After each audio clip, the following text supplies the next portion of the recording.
Hey, it's your professional sarcastic man and seeker of attention, Chris, and welcome to Whatcha Toku About Reviews, Episode 1, where I'll be reviewing 3 currently airing tokusatsu series, Kaito Sentai Lupinranger vs. Keisatsu Sentai Patranger, Kamen Rider Zi-O, and Kami no Kiba Jinga.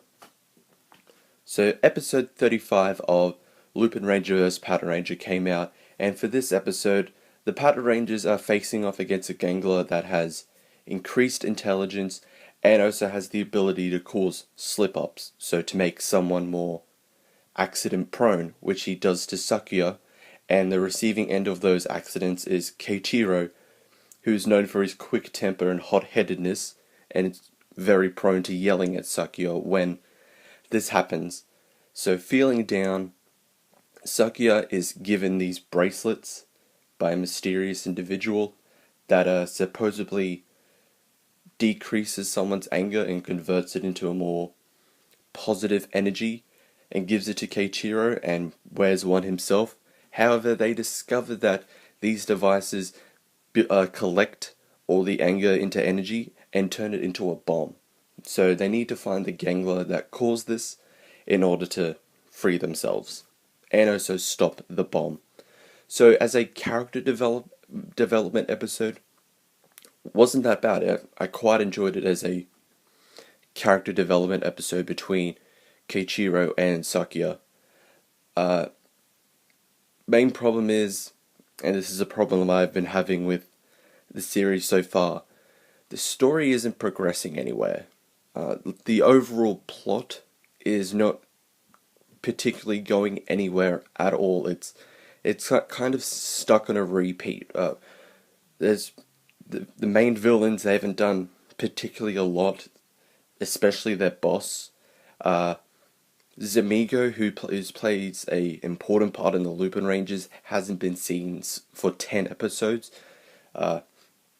What's he doing? What's his goal? What's his intention? And more about the Lupin collection itself, and also about Kogiri and Noel. Why is it so important that Kogiri get all the collection, apart from the fact that it belonged to his master's ancestor? And for Noel, he's very insistent on getting the two teams to work with each other. But why? It's over 2/3 of the series done, and it's just repeating itself, and it's not progressing any further. Kamen Rider Zi-O Episode 6. So this episode is the Kamen Rider Wizard tribute. So Sougo decides to take Geiz and Tsukiyomi to a magic show, hearing of this amazing magician who can perform these skills, these talents that look like real magic. What they discover that he is another rider wizard, and he is using his powers for this show. And as such, Sougo and Geiz are conflicted on how to deal with them. Geiz wants to eliminate him since he is another rider, while Sougo is a bit hesitant on that because another wizard is not using his powers for evil yet.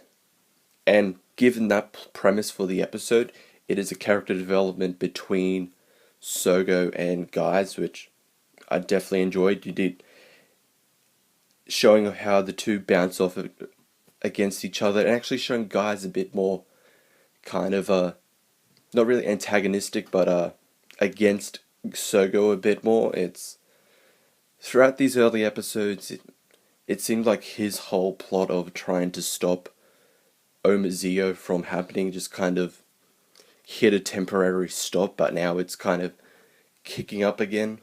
It's starting back up again, and we get a bit more of Woz and developing of his character as well, as despite the fact he is almost obedient to Sougo, there are some things he doesn't approve of, such as Sougo trying to become friends to Geiz and Tsukiyomi.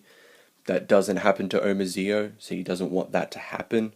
And when Geiz and Sougo have their little conflict between each other, Woz is seen narrating it at the end, and he looks actually happy that it's happening. So interesting. Zi-O is it is slightly getting better. This was a good episode, I'll admit that it was. So Kami no Kiba Jinga, episode 1. The plot for this episode is that Jinga, Fusa, and Toma eliminate a gate at a high school, preventing horror from coming into existence.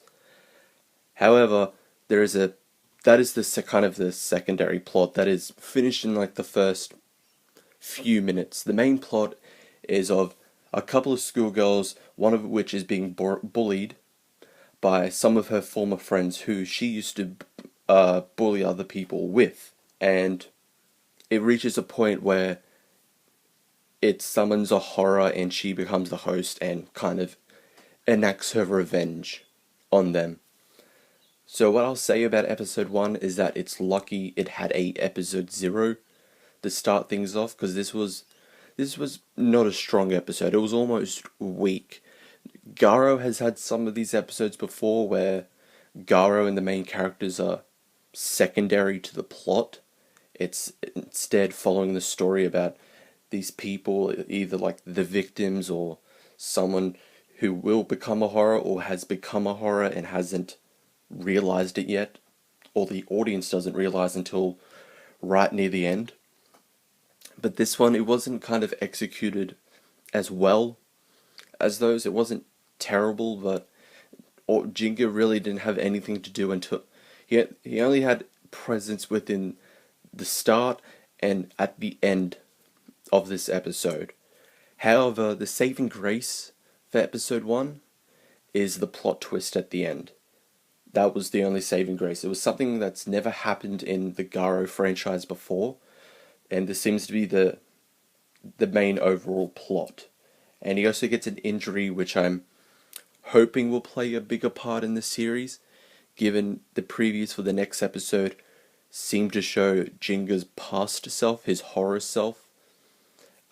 Either that or it's just a manifestation of the current Jinga's darker aspects, his despair giving his past of having to kill his father, who was a horror, watching his mother die, and having to erase his younger brother's memories of those events so he wouldn't hate him or, live with that despair either.